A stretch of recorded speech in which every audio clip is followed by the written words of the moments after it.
During the Nephilim's first attack on Earth, humanity realized it needed to build a weapon to fight back against its pre-planned extinction. As a result, they built mechanized Goliaths to fight back against the Nephilim's invasion. And the most powerful of the Goliaths was named Alcion.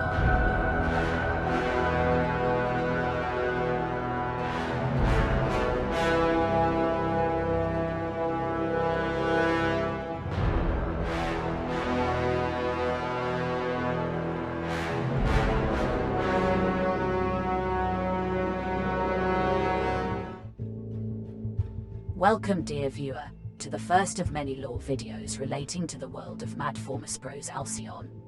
My name is J02239.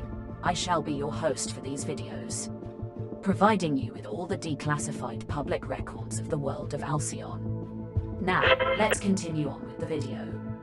Within a world of mechs and monsters, what exactly makes an Alcion different from other Goliaths? Despite Alcions being around 26.28 meters in height or 86.220472 feet for southwestern colonies, what gives a Goliath the designation of Alcion is mainly due to its two eyes and the nuclear fusion reactor on its chest. Its nuclear fusion reactor, or core, as we like to refer to it as, is the main source of its power.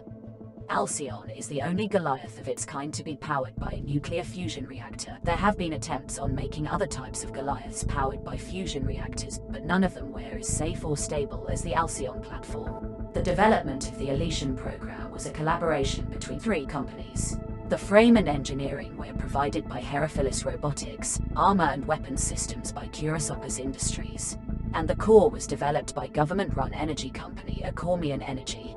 As we are on the topic of the Alcion's core, the core system itself is more or less a weapon to fight against Nephilim. Due to the slow-growing number of Nephilim developing what is known as an AKA shield, it was required that a system should be developed to tackle AKA shield-equipped Nephilims. And, as you can see, Alcions and their cores were that weapon. The core of an Alcion is able to fire a controlled wave of radiation that's more than enough to disable an AKA shield for at least 4 minutes total. It's proven to be way more effective and less destructive than nuclear bombs and explosives. The core is also able to give an Alcion its own AKA shield, but unlike the Nephilim it fights, the Alcion's AKA shield is much weaker and can only last for a short amount of time. More experienced pilots are known to be able to manifest their shields for much longer. Other declassified abilities the Alcion's core can provide is the ability to amplify the damage output of its weapons, mainly with energy-based weapons in particular. Such as when Alice Aritsu overcharged her Alcion's plasma cannon within her fight with the Manipularis class Nephilim. The fusion core is not the only weapon the Alcion is equipped with. With the introduction of the Mark IV series of Alcion units, it's required that every unit should be able to have modular weapon systems, which has become a standard practice with Goliaths that are in operation within the Federal Republic of Athiotos fleet. This includes ports on both arms for either melee or projectile-based weaponry. A back port that can hold either artillery cannons, carriers, and extra mobility enhancement-based devices. But not only that, but Alcions can resort to using its hands for basic hand-to-hand combat and handheld weaponry. Unlike any other Goliaths, to qualify as an Alcion pilot you need to have Idon blood type, which is considered quite rare. Regular people are able to pilot an Alcion, but it's considered very dangerous.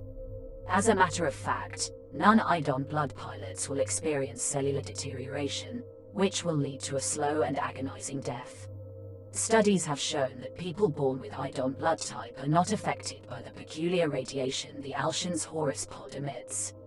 Alcions are considered rare and even expensive Goliaths to develop, but they are overall a much desired asset in the fight against the Nephilim's invasion. Notable Alcion pilots include Tobias Aritsu, Mamoru Makiyoshi, and Alice Aritsu, who pilots the most recent prototype of the Mark V series.